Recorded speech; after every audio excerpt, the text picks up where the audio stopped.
What happened on the 7th of October was not just a massive attack on innocent people inside Israel.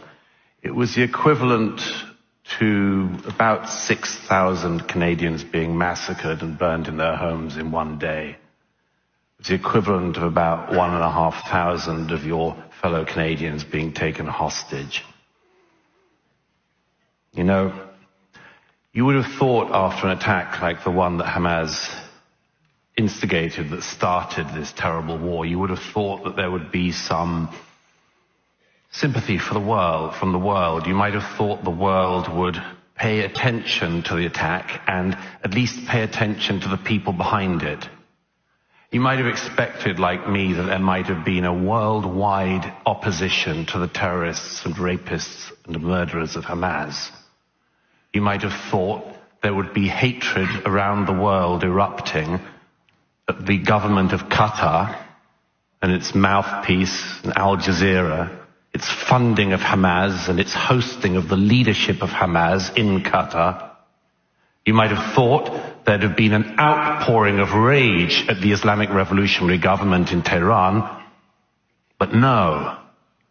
There was an immediate outpouring of rage against the state that had been attacked. Bring back our girls, we had 10 years ago in the war in northern Nigeria, which I also covered. Bring back our girls. No international campaign saying bring back our Jewish children. Believe all women, we've been told for years. But, turns out, not if the raped women are Jews. Israel is the only country in the world which, when it's attacked, gets attacked more. You know, the interesting thing about anti-Semitism is, as my late friend Jonathan Sachs said, it's a shape-shifting virus. It moves across the centuries. When you could hate people for their religion, the Jews were hated for their religion. Then you couldn't hate people for that anymore, so people hated the Jews for their race. And then, after the 20th century, people realized that wasn't such a great idea either. Now, the Jews are hated not for their religion or their race, but for having a state. People around the world hate them so much for it that Israelis are attacked when they have hostages taken, and this is to remember the 100 hostages still in captivity in Gaza, who, if they were given back by Hamas today, the war would be over. And they're also attacked when they rescue their hostages. You know, the interesting thing about anti-Semitism is the Jews can never win. Because historically they've been hated for being rich and for being poor. They've been hated for integrating and for not integrating. They were hated for being stateless. Remember, rootless cosmopolitans, the far right used to say. And now they're hated for having a state. Today, the only really acceptable form of anti-Semitism, aside from the sewers of the far right, the only real tolerated form of anti-Semitism is anti-Zionism. And Zionism, as we just heard, is simply the right of the Jews to self-determination in their historic homeland. That's all.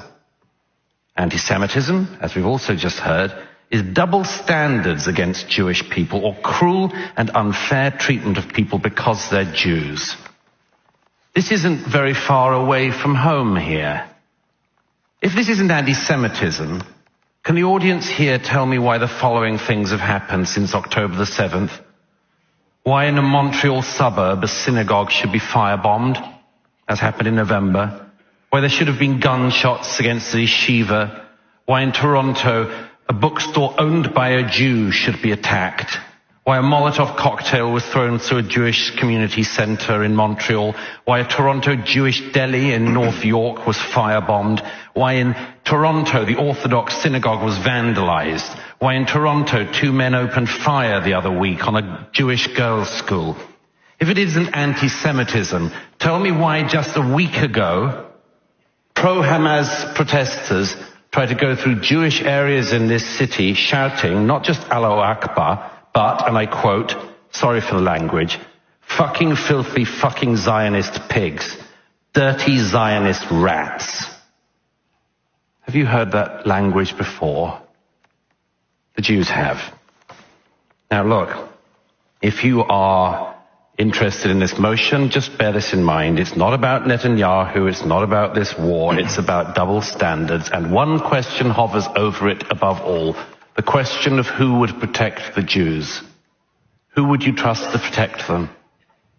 The Europeans? The Arab world? No. History shows only one people will protect the Jewish people. The Jewish people. That's what Zionism is. Thank you.